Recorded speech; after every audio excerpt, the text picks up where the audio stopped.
Call to order the, what month are we in? April Finance Committee meeting. Thank everybody for being here today. We have a very full agenda, including a presentation of the initial city budget for next year. So with that, we're going to get going right away. As far as the consent items, I have had a request to pull C7 and C15. Are there any others anyone would like pulled? For approval for the balance of the consent agenda. Second. Motion and a second to approve the balance of the consent agenda. The committee will please vote when it comes up.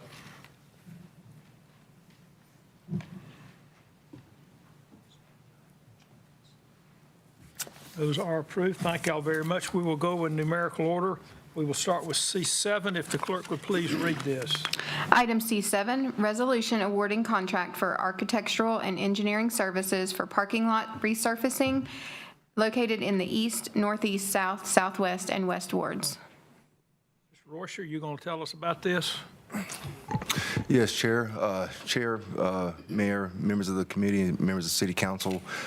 These parking lot resurfacings are a direct result of the study that we performed, our deferred maintenance assessment. There were several parking lots and internal pedestrian pathways that were noted with several deficiencies, and this is the beginning of our effort to address those. These will directly relate to the curb appeal and aesthetic value that we feel that our parks deserve. And so we hired a consultant to come on board because some of the parking lot layouts need to be redesigned, and that way we can get a total scope of work before we move forward. Okay, Ms. Scipio, did you have any specific questions? Yes, I did have a question. This is such an important step to make for our recreation centers. It's one of our biggest complaints is the condition of our parking lot. So I really am happy this is beginning. However, I do know that our expectations need to be seasoned with reality.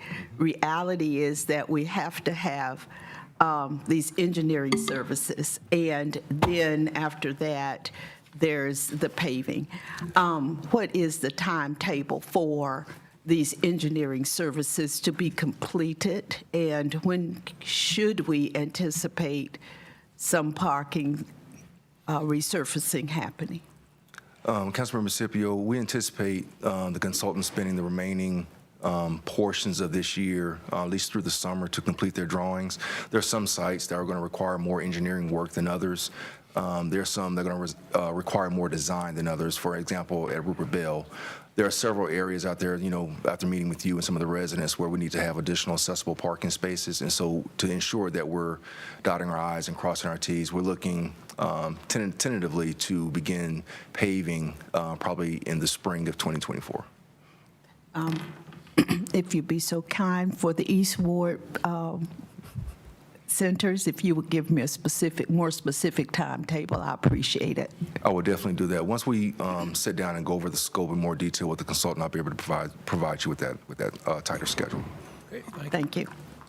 Move for approval. We have a motion to approve and a second. Please vote when it comes up.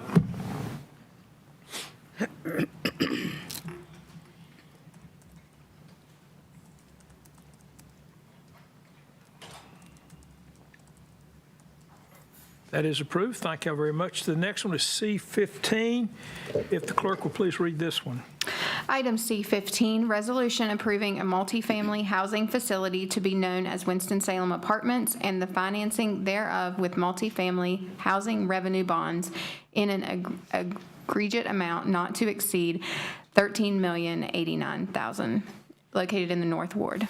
Ms. Newman, I asked for this to be pulled, and I think John Larson or someone else had a question. This is a fairly large amount of money, so if you could talk about it a little bit, particularly on how it's being financed. Okay. Good afternoon, Chair Clark, Vice Chair Adams, Mayor Joines, members of the committee, members of the council. Marla Newman, Community Development Director. A little backdrop, and then I'll actually introduce Mr. Kevin Cheshire, who is the Executive Director and General Counsel for the Housing Authority, which is the issuer of these bonds. So this is money that is being provided through the Housing Authority to partially fund the acquisition and rehabilitation costs of the Winston Summit Apartments, a 100-unit, what will be project-based housing for seniors. And you'll see the address is at 137 Columbine Drive. And so the $13,089,000, again, are multifamily bonds issued by the Housing Authority under their authority.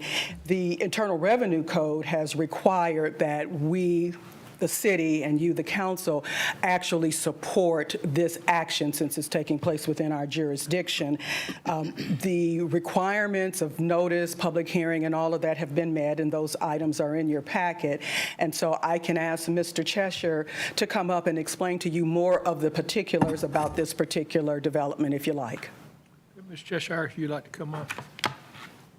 If you should just comment that you're issuing these bonds and not the city of Winston-Salem. Yes, sir. So the Housing Authority or the city can serve as the issuer of these, what we call private activity bonds. The Housing Authority's done 4 of these now, where we've issued what's called an inducement resolution. Only one of those has closed. We anticipate closing a second later this year. And then the third did not pencil out, so we stopped pursuing it, and this being the 4th.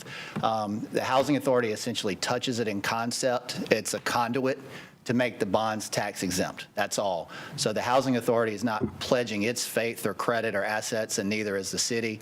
The way the statute is written, though, even when the Housing Authority is the issuer, the local jurisdiction, in this case being the city, has to also endorse it, and then the LGC, the Local Government Commission, will also endorse it. I'll sort of speak for our board. Our board really has an appetite for this because it's a way to facilitate the development of new affordable housing and the preservation of existing affordable housing without us having to do it ourselves. So it's truly a public-private partnership in the sense that the Housing Authority can facilitate the financing through the issuance of these private activity bonds, which is good for us because we get some issuer fee that we can then plow back into housing, as well as allowing the private market to actually be the one to develop and manage these properties. Thank you. Any questions or comments? Mr. McIntosh? This is in my ward, right? Yes, sir. You and I have spoken about this property a couple of times. I've Yes, sent sir. people to you thinking that this already was a Housing Authority property. Right. So talk to me about the mechanism. You guys will acquire. No, sir. So it's privately owned now. Right. There is what we call a HAP contract, a Housing Assistance Payment Contract, for the entire property, which is 100 units. To be clear, that Housing Assistance Payment Contract would typically be with the Housing Authority. In this instance, it is not. HUD administers this particular contract directly. So the Housing Authority right now has 0 interest in this property, either with respect to an ownership standpoint or a contract administration standpoint. That will remain the case. The Housing Authority is not acquiring the property. The Housing Authority will not administer the contract. It will be purchased by a private entity, and that private entity is using these bonds as well as additional debt for the purpose of the acquisition and the rehabilitation. So the Housing Authority really just on paper touches these bonds conceptually to make them tax exempt, and that's it. Got it. Yes, sir. Okay. Any other questions, comments? Mr. Larson? I'm sorry, you may have explained this, but who's actually online to pay off the bond debt? The developer, so all that debt will be the responsibility of the developer entity. So the which bonds are issued by the Housing Authority?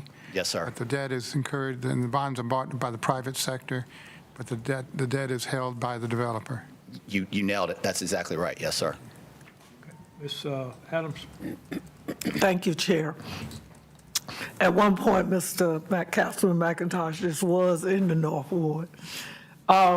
These apartments, I remember when they built them. I was living in the Woods apartments, right across the street. I could walk to the grocery store where that fitness place is now, in Harris Teeter. These apartments were always coveted apartments by everybody because they were so well kept and they were so well maintained. The service, the people that lived in them, they took care of them, and they always looked nice. They never really had a problem until about a few years ago, Councilman McIntosh, the incident with the gentleman. But I think it's good, like you said, we not only have to build housing, we have to preserve housing, particularly affordable housing.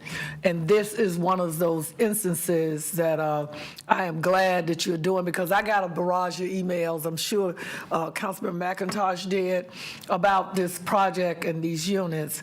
And I'm glad to see that the Housing Authority in HUD sees the need to preserve these units, period. Thank you. Thank you, Madam Mayor Get a Pro motion Tem. on this. Move for approval. Second. We have a motion second on C-15. If the council, committee, please vote when it comes up.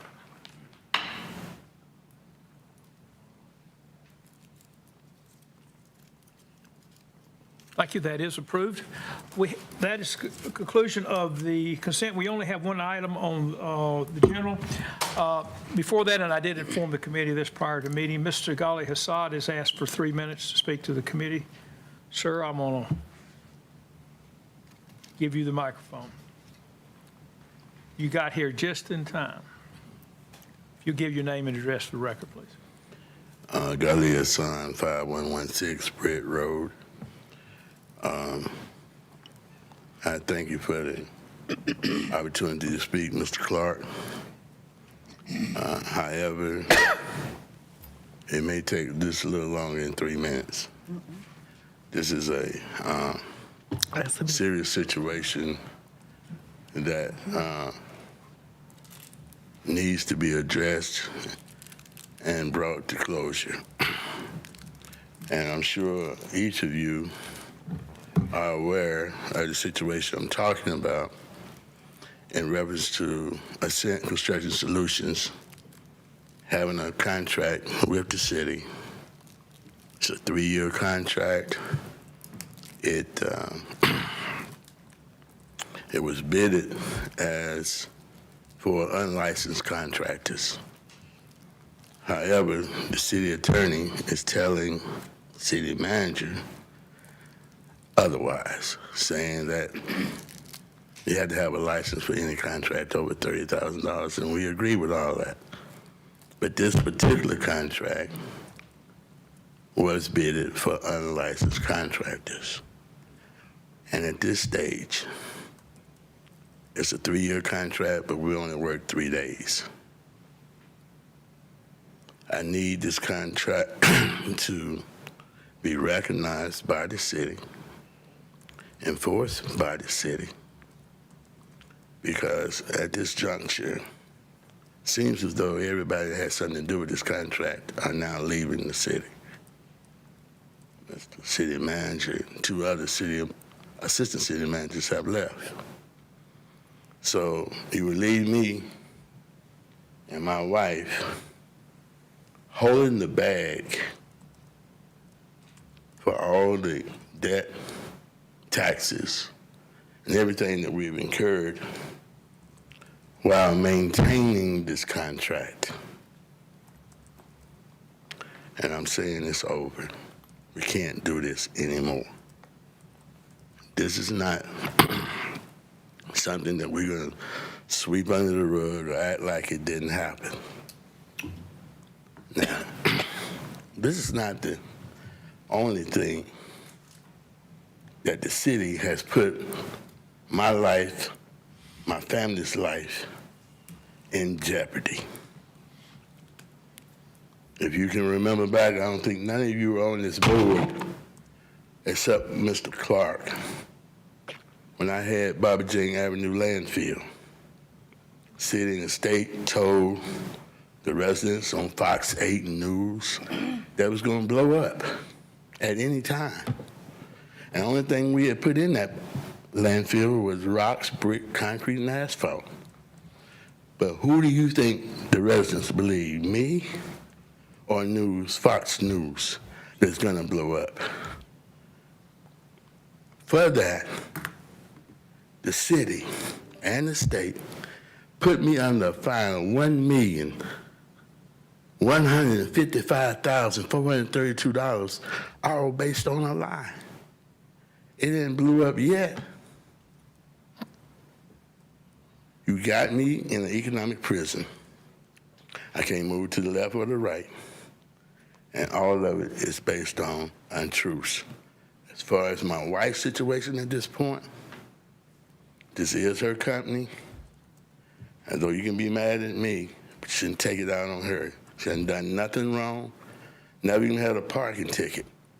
There's no reason why you can continue to let this contract go unenforced.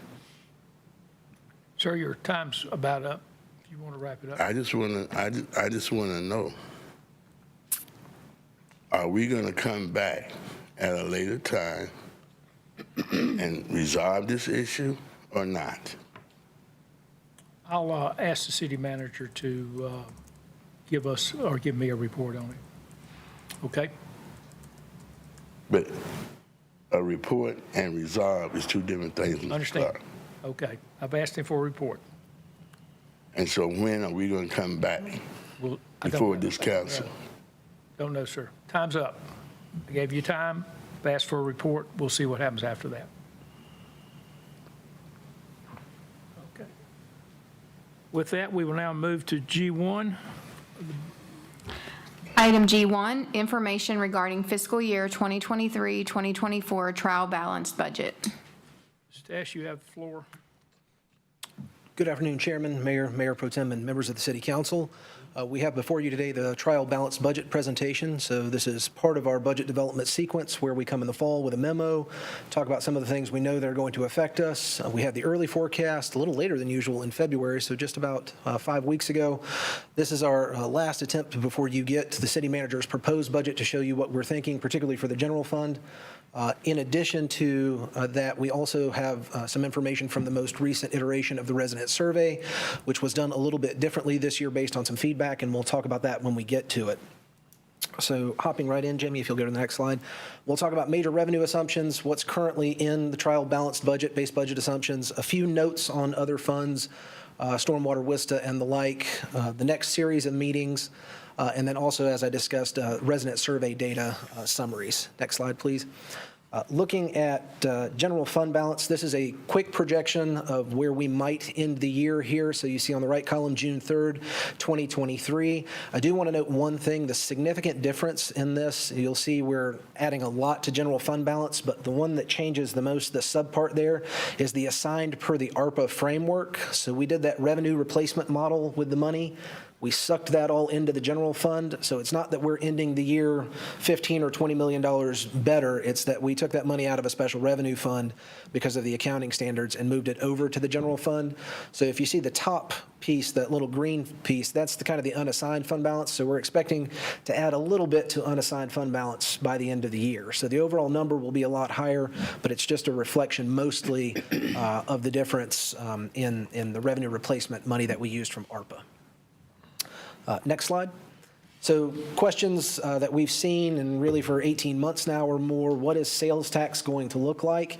If you'll remember, a month and a half ago, we talked about doing basically a 3% projection, 3% to year end, and then 3% for next year. What is going to be in the base budget right now, trial balanced, is essentially a 4% projection for next year, so a little more aggressive, and 6% through the end of this year. So we've gotten a little more aggressive based on where we're at. You can see here the actual growth that we've seen in sales tax distributions. I would draw you to between FY20 and 21 and 21 and 22, 15, 14, and estimating, again, more than 10% growth in the current year. If you look at the bullet points on the left, quarter one up 20%, quarter two negative 1.3% compared to the last year. There's a lot that's moving in terms of how NCDOR issues refunds and the like. And I put a question mark for January because we actually have that number, but they had an even bigger snafu with refunds at a statewide level. And so I can tell you what that number is, but it's absolutely useless. So we're going to continue to project 6%. We've seen overall about 9.2% growth through the first 6 months of the year. We're going to project 6% for the end of the year here and 4% for next year. It is a little more aggressive than what we were talking about, but again, not outside of the realm of where we're currently at and what we see many of our peers looking for the fiscal year 24. Next slide. In terms of property tax base, in the early forecast, we showed a 1.75%. The county gives us estimates each month in April, May, and June, or excuse me, March, April, and May as to what our property tax base is going to look like. The most recent one is 1.34%. So we don't have as much built in from just organic growth in the property tax base. You will see here that we are going to balance by showing you a potential increase in the property tax rate, but just wanted to show you kind of what the county is giving us in terms of numbers. You do see there that the average growth rate in a non-revaluation year is above what the county has currently given us, but we do have one more estimate coming from the county at the beginning of next month, and we're hoping that we'll see some increases potentially in business personal property tax, and that number will come back up. There's no guarantee on that, but that's just kind of what we're hoping for. Next slide. City manager had asked that I include a slide. We normally do this with the proposed budget, but looking at the tax rate for years going backwards, everything in purple is a revaluation year. What I would draw you to here at the end is FY24. You see the difference at 65.6 cents. A 2-cent increase in the property tax rate is essentially what we are using to balance the general fund budget in the FY24 trial balance budget. If you have any questions about this, more than happy to take those, but you will see that property tax rate increase again as we go through the revenue slides. Jamie? Total budget, $264.7 million, balanced one-time use potentially of $3 million.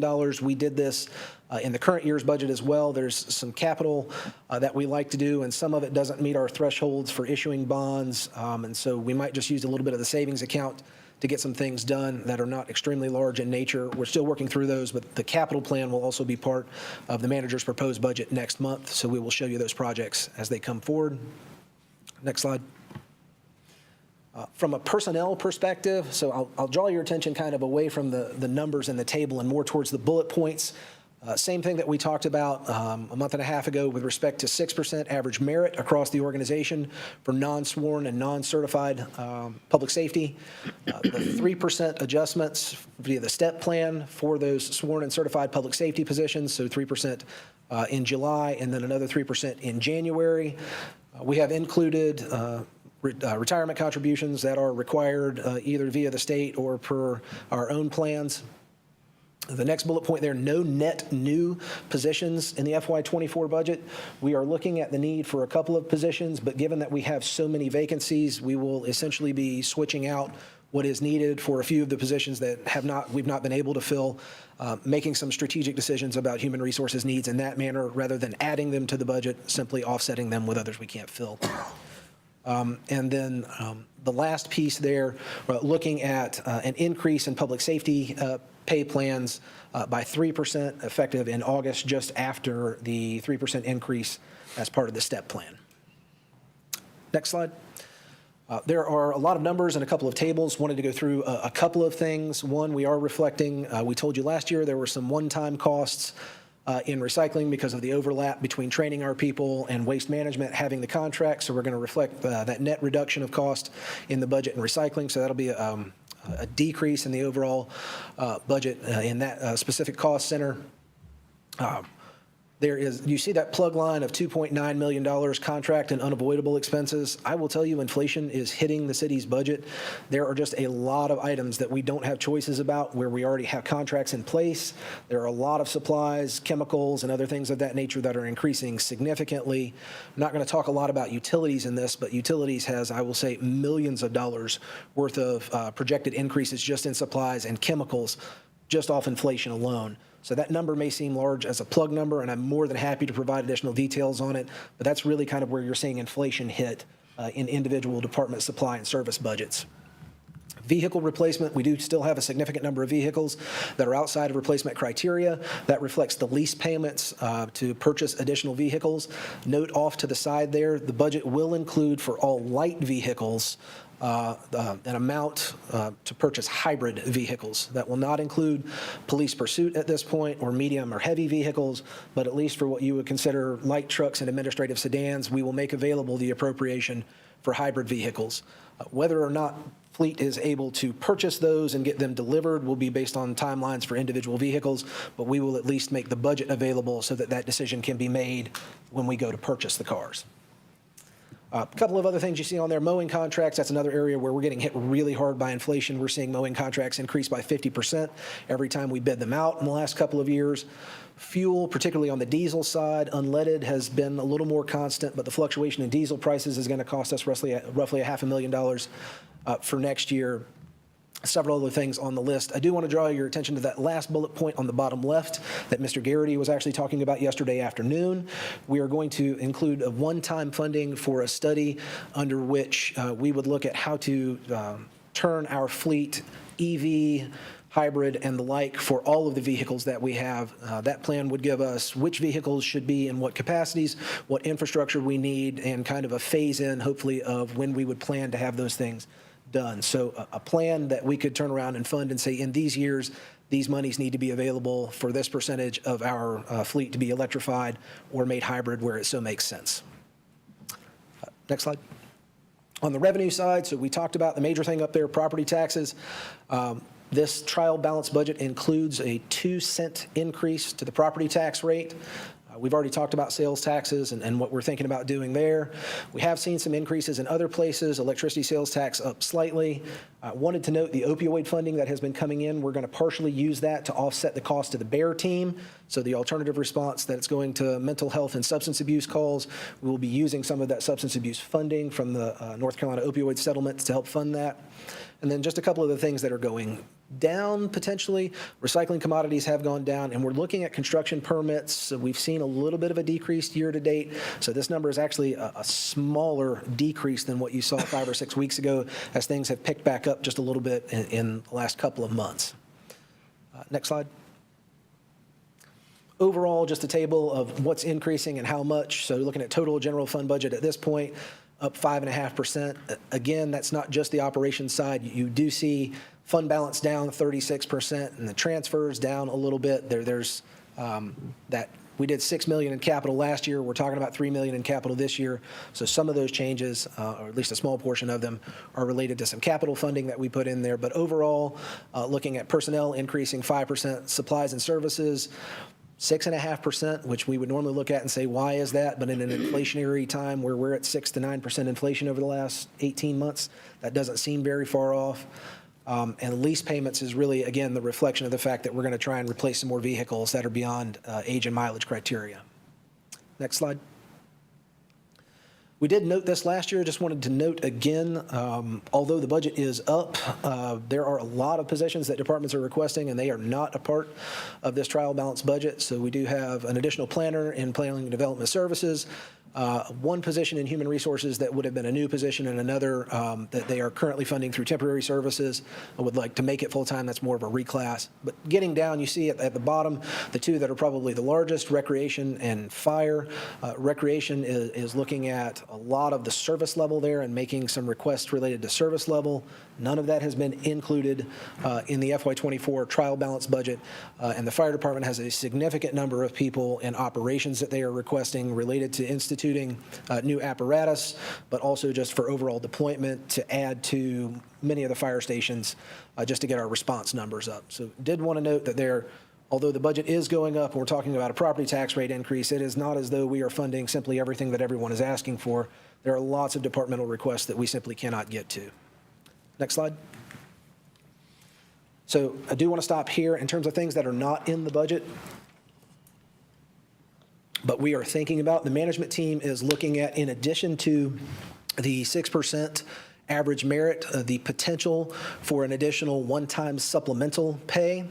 So the idea here and notion is inflation is hitting people hard, most notably those who are at the lower end of the income and wage earner are probably the ones that are getting hit the hardest. So you'll see the idea that this is equity focused for those who are in most need, potentially would have higher payments. I will say, again, the management team and human resources is looking at how to structure this right now, but it would be a one-time payment, not a change to base pay.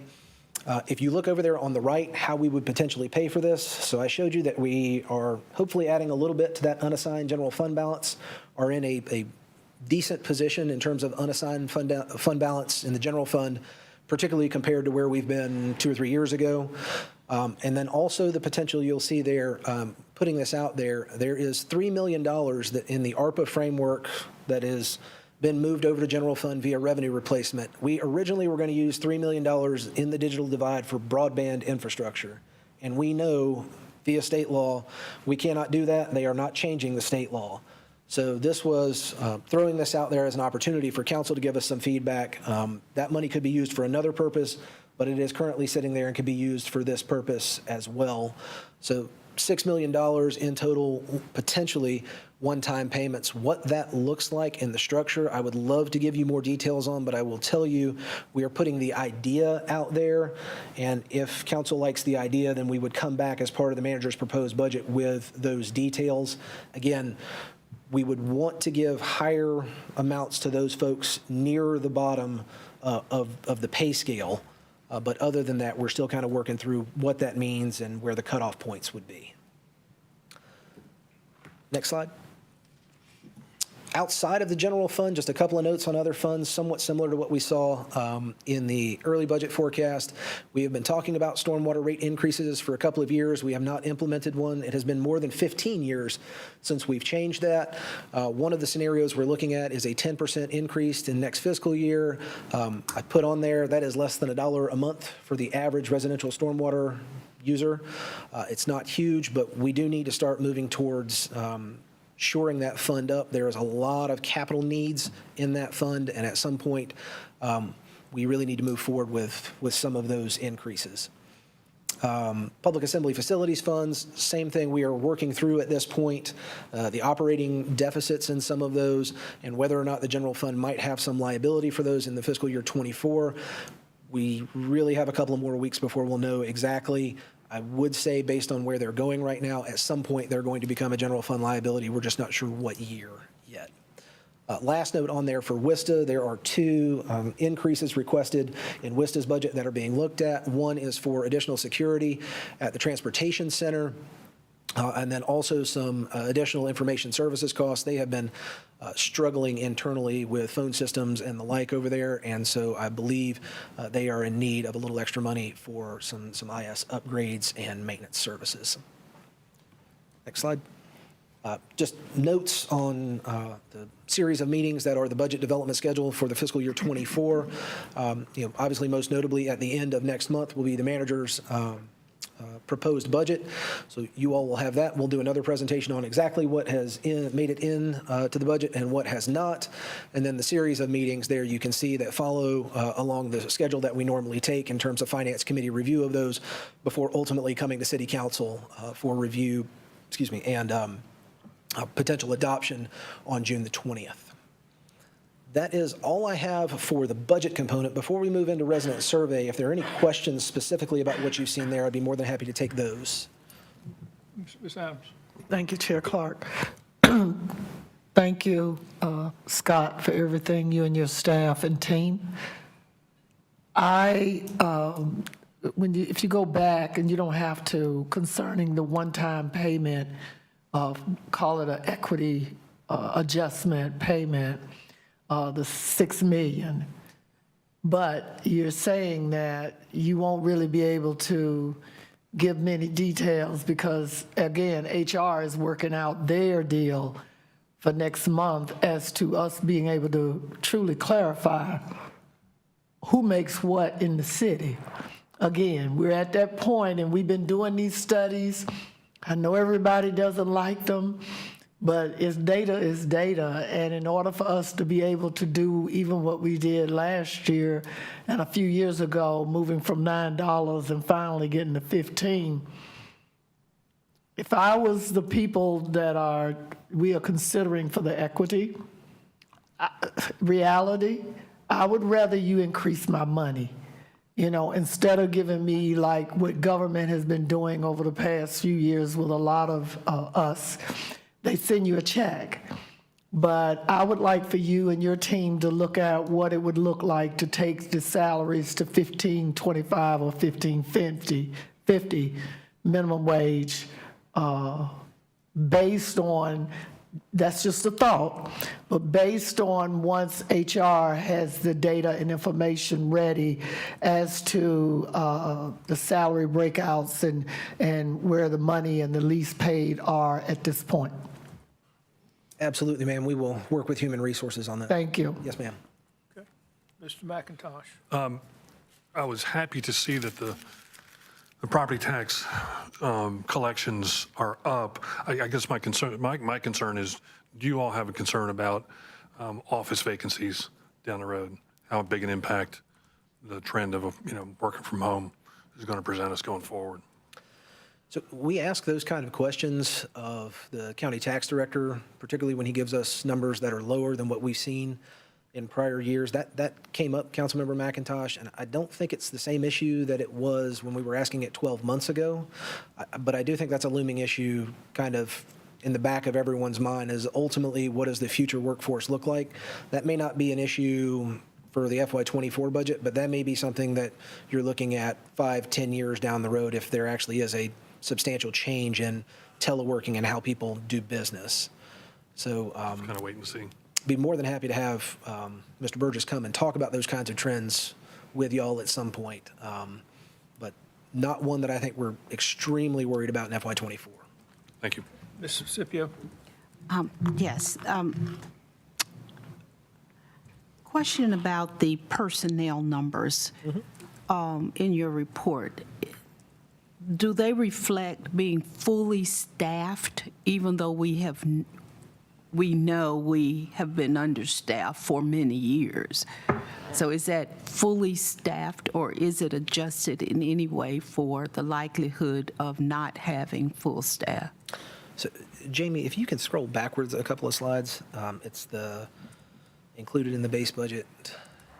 It's got a table at the top and then about 4 or 5 bullet points. Keep going. That one right there. Whoop. There we go. So, Councilmember Scipio, that's an absolutely wonderful question. The way that we budget for this is we take all of the full-time positions that we have. We assume that they are going to get paid either because of the incumbent in them or if they're vacant at whatever the minimum amount for that position is. And then you see this plug number of $4.1 million in salary savings adjustments. So we make an adjustment based on how much vacancy we think we're going to have. I will tell you, if the vacancy rate we currently have stays where it's at through next fiscal year, we will realize more than $4 million worth of salary savings. The issue with that is if you use that to balance and then you were to fill those positions in a subsequent year, you would have to go back and find the resources that following year to pay for those positions. So we are assuming a level of attrition that is normal than what we would have seen pre-pandemic, probably not equal to what we might experience if we don't fill those positions. But using salary savings is a very slippery slope. You are essentially defunding a position if you do that. And if we started to fill them and the economy started to turn around, we would be looking for additional resources to add them back to the budget in a subsequent budget year. It is a great question and one that we are thinking very heavily about and what we should do with that. But there's also a request for additional staff over and above what we currently have, right? There are requests from departments. From departments. Absolutely, above and beyond what is in the trial balance budget. Yes, ma'am. Thank you. Barbara Burke is participating remotely. She has a question. I'm not sure how you get her on. She just talked. Barbara, hold tight. Can you hear us? There she is. Okay, we can hear you now. Go ahead, please. Okay, thank you so much, Chair Clark. Scott, thanks for this information. I just have one question. You were able to identify funding for the BEAR team going forward from the opioid settlement. Can you tell us how many years this funding will be able to carry the BEAR team? So I will say two things to that. Thank you, Councilmember Burke. It is going to partially fund the BEAR team. And I'm going to look over here at Assistant City Manager Tony, and I think the distributions are going to continue for something like 15 years. What you will see is we have last year's distribution and this year's distribution, which is roughly $400,000 to help plug the BEAR team for next year. Going forward, we're going to be getting about $135,000 a year. So we would continue to use that $135,000 a year to help partially offset the BEAR team, which is in the neighborhood of $800,000 or $900,000 a year currently. So it, at some point, is only going to cover somewhere in the 15% range of total costs for that team. But it will continue for, I believe it's 15 years or more. Yeah. Okay, thank you for that information. Yes, ma'am. Mr. Mundy. Thank you, Scott. This budget does not include unconfirmed grants, is that correct? No. Generally, we don't budget for unconfirmed grants. There are a few that we know we're very likely to get, DWI task force and things of the like, that we might pop into a budget. But for things that departments are applying for that we don't have a very high likelihood that we would get, we don't include those, or generally the match for them in the budget. What about Powell bill money? So it does include, budget would include, capital budget includes Powell bill money as well as the operating budget. So we use that this is state street aid. We use that partially to fund street resurfacing, but also to cover some of our operating costs in what we'll call the transportation service area. So this general fund budget does include a distribution to cover time and materials for things in our transportation area as a revenue source to the general fund. And are we assuming that's flat? For right now, I'd have to go back and look at the individual pieces of that. Several years ago, the state turned Powell bill money from a formulaic type into a direct distribution, and so I'd have to go back and look at the individuals. I don't think if we are including an increase that it's significant at all, but I would need to go back and look at that specifically. Okay, thank you. Yeah. Let me mention, and it was on the last chart, the one that's up there right now. On the May the 30th is when the city manager is going to release this budget, which is roughly 6 weeks from now. I would encourage everyone up here, including the mayor, to visit with Scott on any specific issues you may have. There's still a lot of moving parts here, and I would suggest you meet with him sooner than later as the moving parts start to fall in place, and then the city manager will actually release something. And then the month of June is when this committee spends its time reviewing it, and then we vote on it sometimes towards the end of June. Okay, Scott, thank y'all very much. I know you're working very hard. I've got a couple more slides on resident survey. Oh, excuse me, right, excuse me. We will try and get through these relatively quickly. Jamie, if you'll go to the right. One more. So I will note, we have done that one. We've been doing the resident survey for a couple of years. We've gotten a lot of feedback, both from council members as well as the public, about how long that resident survey is. At 6 pages and 150 questions, we do that as well. A lot of our peers do it to ask a whole bunch of questions about how people feel about the city. So we took an opportunity this year and did a pilot. We made it a lot shorter. I should have been able to fill it out in 5 minutes or less, 3 pages. And so what you're going to see here is a reflection of kind of what we're considering an off-year pilot, where every other year we might do the shorter version of the survey. Instead of asking about every single department and what they do, we ask questions at a much higher level about what are the operational places you think we should improve on, where are the areas you think we should invest in, and basically what would you support a tax rate increase for on the capital side, particularly if we were looking at some point in the next 2 to 4 years of doing some kind of general obligation a bond referendum. On the method side, it's still done by survey. It's still the exact same company that we use, ETC, out of Olathe, Kansas. We still require at least 100 people per ward in terms of responses, and you can see the confidence interval and margin of error there. Based on the number of responses that we got, it's actually a little bit better than in some of the prior years. But the next couple of slides, we're going to talk about overall what we saw. So the first question that we ask are about really operational improvements. We see this every year anyway. Imagine that. Street resurfacing, potholes, and street maintenance was at the absolute top of the list. Police and crime below that. And then we added the additional services for mental and behavioral health needs and response. And again, along with the BEAR team, kind of a recognition of that program and the need for services there. Leaf collection and brush collection both showed up as very high in terms of needing operational improvement.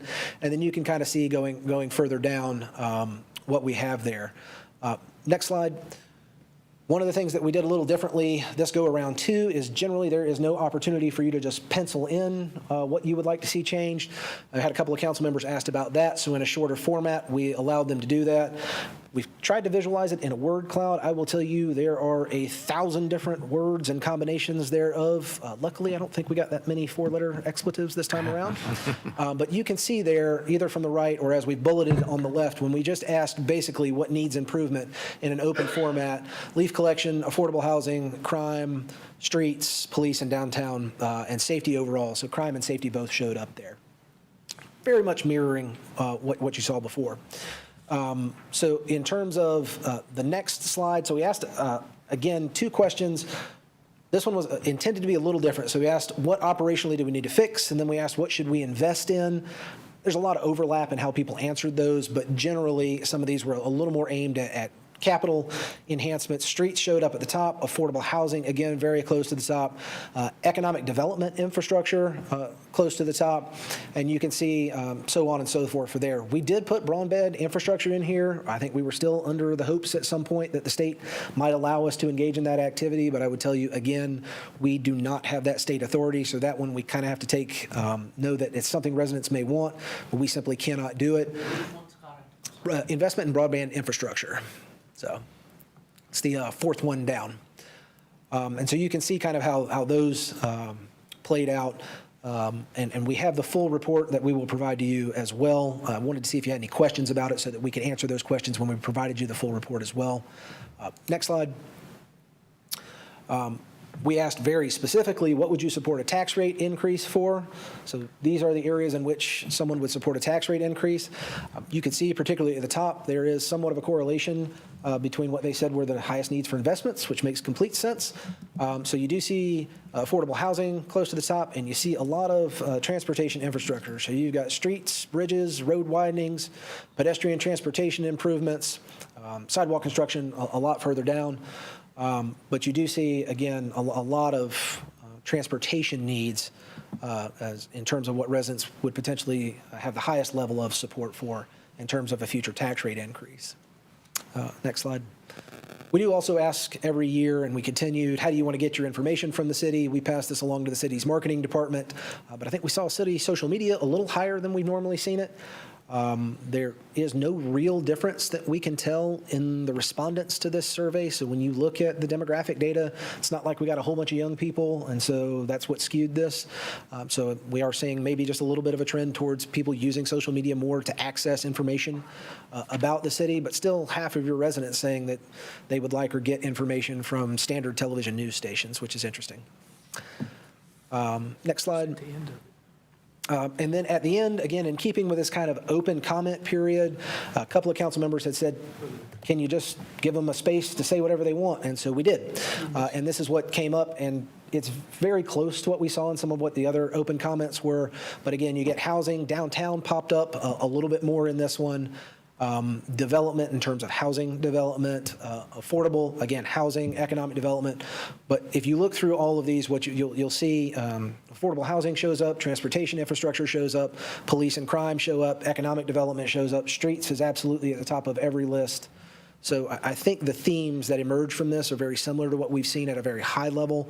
But again, we just don't have the same intricate level of detail. I couldn't tell you what percentage of residents absolutely were interested in this service. We did it at a much higher level this year. Next slide. That may be the end of it. That's the end. So if you have any specific questions, we're more than happy to answer those. I think the intent is to put the full response or the full report out in this Thursday's update, but we wanted to take an opportunity to take those questions and potentially answer them while we were giving you the data as well. So, any questions on the resident survey? I'll start at the end. Mr. Mundy. Would that report include the demographics?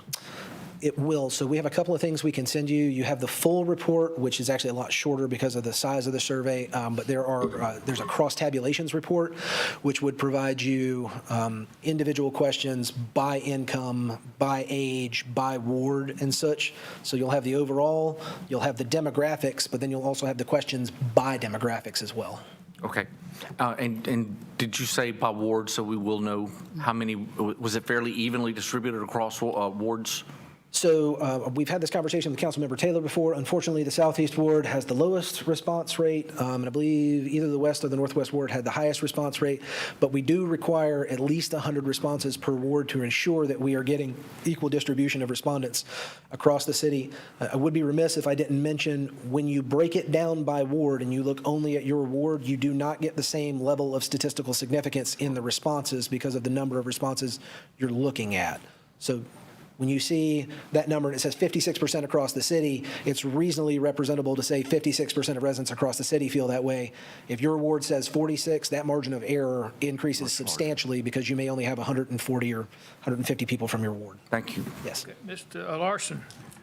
Yeah, I think there's a lot of useful information here about what the public is thinking about, and it's clear that we need to do some work on our roads. This is probably about the third report that I've seen that said the streets of Winston-Salem need attention. And I hope that the budget will figure out a way to begin to address this in a very distinct and positive way. I know it's an area that we have assigned a certain amount of money to each ward, but I'm wondering if we need to look at additional funding in this area to highlight it based on the public need. That's more directed toward our good city manager as he looks at what's going on here. Thank you. Okay. Go ahead. I'm just going down the row here. I think this is a very good survey. I am also very interested in looking at it by ward, but I wondered in the analysis, did you pick up any subtle trends that may be emerging either by any demographic, by age or location or income? This seems very predictable, what we've seen in the past. But I wonder if that you saw any shifts coming, emerging trends. So I will say we are still looking through it, and the trending piece is a little bit difficult because we changed the format so substantially. So I can't look at that same question from last year. There are a couple of these that are analogs, but we really asked the questions a lot differently, so it's hard to say what did that group say last year versus this year, unfortunately. But if we see that kind of stuff, it's definitely information that we can bring back to the city council. And again, if you have specific questions, we're more than happy to provide those in a Thursday update at any point. Ms. McIntosh. For some reason, I did not get the attachment. If somebody could send that to me, that'd be great. I like this. I like having this every other year interspersed with what we typically do. It's a different, nuanced look at it. As usual, you guys did great work. I appreciate these reports. They're sort of loaded with stuff for us to do our jobs with. So thank you. Any comments over here? I will say, as the senior member here, I've seen these surveys for 23 years, and without exception, potholes are always number one. Without exception. Anyway, thank y'all all. Again, we've got 6 weeks for you to get up. I suggest you do it earlier than later. Mr. Tesh and his group. Mayor, we thank you for being here today. You've been kind of quiet down there, but we appreciate you being here. Going good. Anyway, all righty. With that, we will stand adjourned.